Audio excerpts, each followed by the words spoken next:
নমস্কাৰ মোৰ ফাৰ্মিঙৰ প্ৰিয় বন্ধু বান্ধৱীসকল। আজি মই পুনৰ গৰু ছাগলীৰ ফাৰ্মিঙৰ গুৰুত্বপূৰ্ণ ভিডিঅ' এটা লৈ আহিছোঁ। এইটো কাৰণে গুৰুত্বপূৰ্ণ কৈছোঁ যে বিনা ঘাঁহত গৰু ছাগলী পালন কৰা অসম্ভৱ। মোৰ এই বাইদেউজনীয়ে মোক বহুত সহায় কৰে ছাগলী কেইটা ৰখা, যিহেতু মোৰ ছাগলী ফাৰ্ম আছে আপোনালোকে জানে। আৰু ইতিমধ্যে মই ঘৰতো নাথাকোঁ, বহুত কেইটা ভিডিঅ'ত মই কৈ আহিছোঁ। জানক, এই গৰু ছাগলী পালন কৰিলে ঘাঁহ আগতেই চিন্তা কৰিব লাগিব যে আমি ঘাঁহ ৰোপণ কৰিব লাগিব, আৰু যিহেতু 12 মাহে ঘাঁহ পোৱাটো বহুত অসম্ভৱ।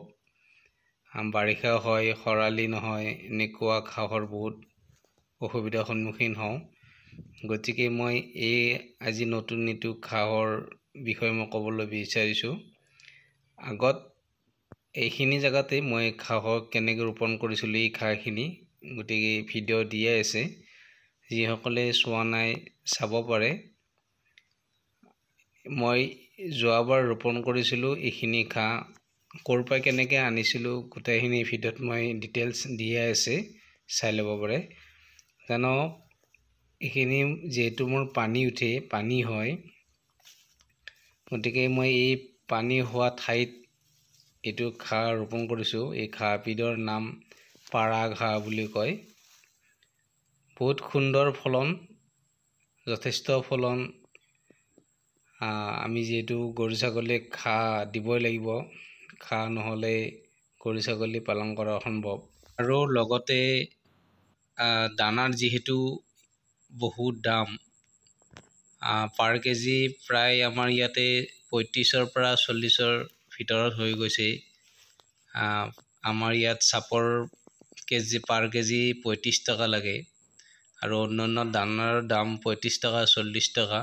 গতিকে আমি ইমান দাম ভৰি খুৱাই থাকিলেতো প্ৰফিট নহ'ব। সিহঁতক যিমানে দানা নোখোৱাওক কিয়, ঘাঁহটো লাগিবই, যিহেতু তৃণভোজীয় প্ৰাণী, সিহঁতক ঘাঁহ লাগিবই।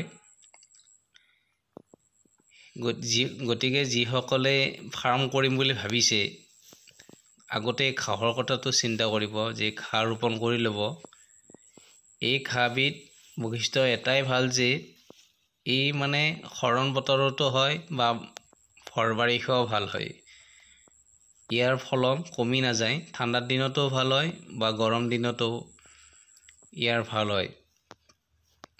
আৰু ওখ মাটিটো হয় আৰু দ মাটিটো হয়, পানীটোও হয় আৰু ওখ মাটিটো হয়। গতিকে চাওক, মই এই ধানৰ মাজত কৰিছোঁ, এইখিনি মই অকল ঘাঁহেই ৰুইছোঁ, আৰু এইটো চাইডে মোৰ ধান আছে। মই আপোনালোকক দেখুৱাবৰ কাৰণে, বা আপোনালোকে এই ঘাঁহবিধ ৰোপণ কৰক যদি আপোনালোকৰ দ মাটি আছে। এই ঘাঁহবিধৰ ফলন খুবেই ভাল। দ মাটিত যিহেতু নেপিয়াৰ নহয়, নেপিয়াৰৰ ফলন ভাল, কিন্তু দ মাটিত নেপিয়াৰ নহয়, নেপিয়াৰবোৰ মৰি যায়, বা আৰু কিছু অন্যান্য ঘাঁহ আছে কিন্তু প্ৰায় দ মাটিত মৰি যায়। কিন্তু এইবিধ ঘাঁহ যদি ৰোপণ কৰে দ মাটিত, ফলন ভালেই হয়। পানী যিমানেই পানী হয় সিমানেই ভাল হয়। মই আপোনালোকক আৰু ঠাইত দেখাই আছোঁ।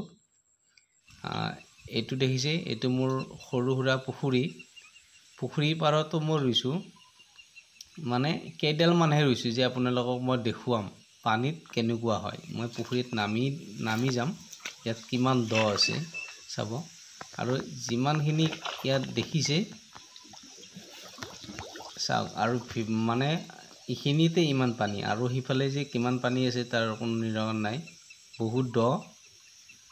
আৰু এই যে ঘাঁহবোৰ দেখিছে, মই কিন্তু ঘাঁহ ইমান ৰোৱা নাছিলোঁ, যে 400-500 ঘাঁহ ৰুইছিলোঁ। মই আপোনালোকক দেখুৱাবৰ কাৰণে, আৰু ময়ো নিজে যে দ পানীত কিমান ভাল হয় সেই বস্তুটো চাবৰ কাৰণেই আপোনালোকক দেখুৱালোঁ, বা মই নিজেও পৰীক্ষা কৰি চালোঁ।